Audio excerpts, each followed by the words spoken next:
name's Grant Hendricks. I'm a trooper with the Missouri State Highway Patrol. I'm at the site of Mariah West's accident.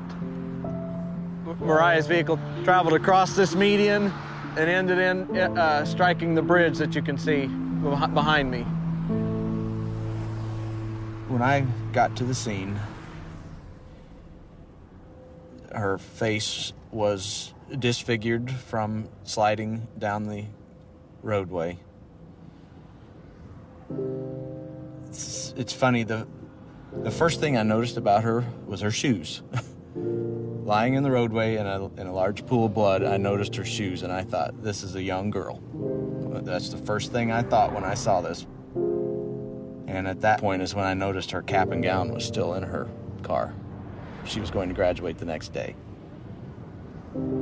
It was just a really horrific scene, all because of a senseless text message.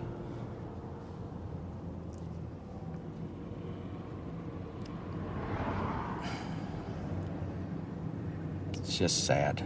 Sorry, it's just sad.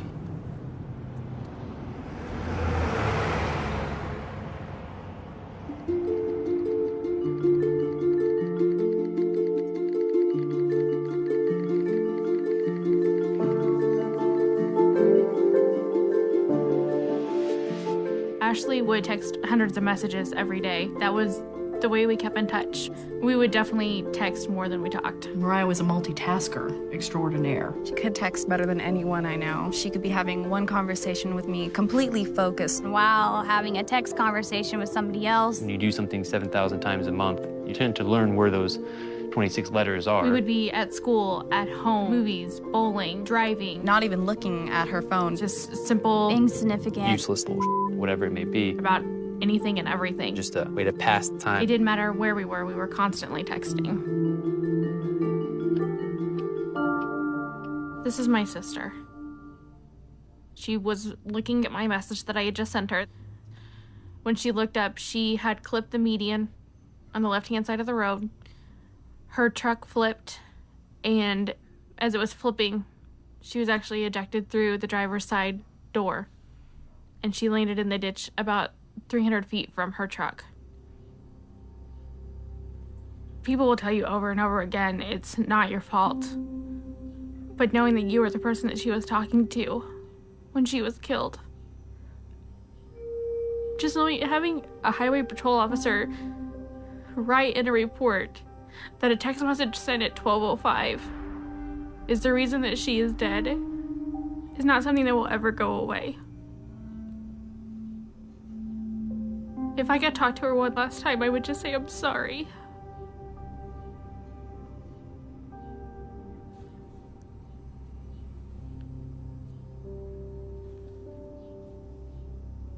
This is her cell phone that she used in the accident.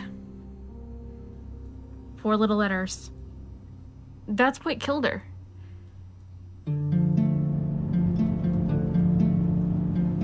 You never really think about it, but people associate drinking and driving as a dangerous thing. Your vision's impaired, your judgment's impaired. But if you look at texting and driving, your vision's not even there. You're not even looking at the road.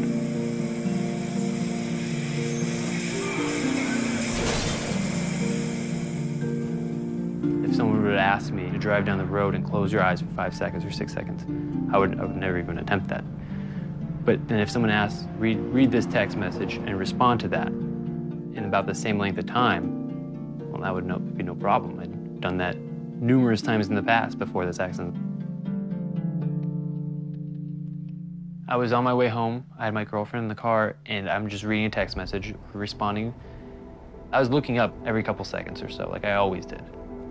And I just hear a loud scream next to me, and the next second I look up and I see a bicyclist crashing the windshield.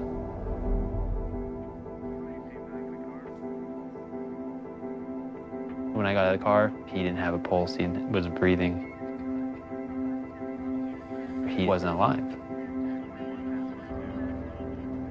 There are no words to describe the level of grief, the level of depression and self-hatred I was going through. My first year of college, I just remember one girl recognizing me and saying, oh, I remember hearing about you. You're that guy who hit the bicyclist because you were texting and driving. That was actually the day before I ended up going to the hospital for emotional problems. I sent one stupid, meaningless text, LOL, and killed the man.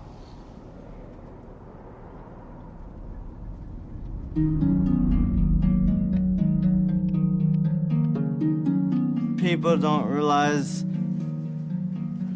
it could just take 3 seconds. I was going to the movies and the car just went directly into a tree and it was a direct collision. I was the passenger. I collided with the tree on my right temple and I was declared dead on the scene 3 times. I used to be able to drive. I used to be able to go for walks. I used to be able to run around town by myself. I used to have a job. I was normal. And all this, I cannot do anymore because they had the text.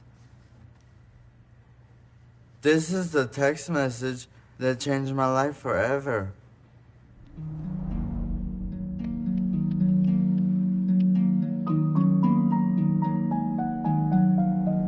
The day before her graduation, my daughter drove to go meet a boy, and she never made it. Today, she would have been 19 years old, exactly.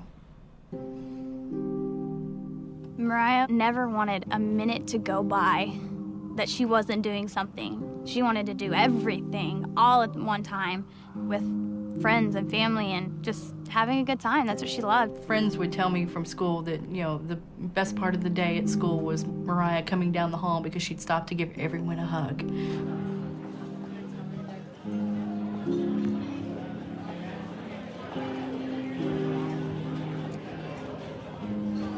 Okay, guys, in honor of Mariah. Happy birthday to you. Happy birthday to you.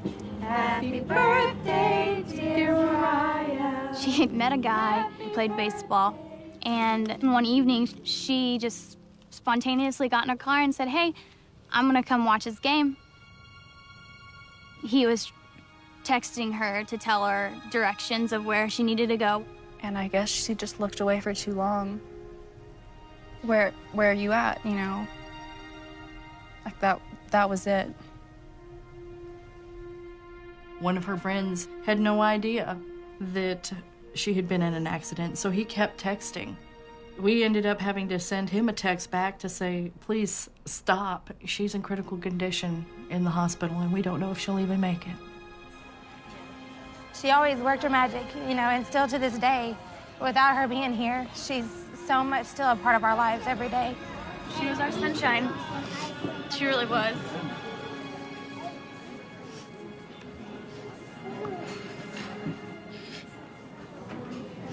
She was.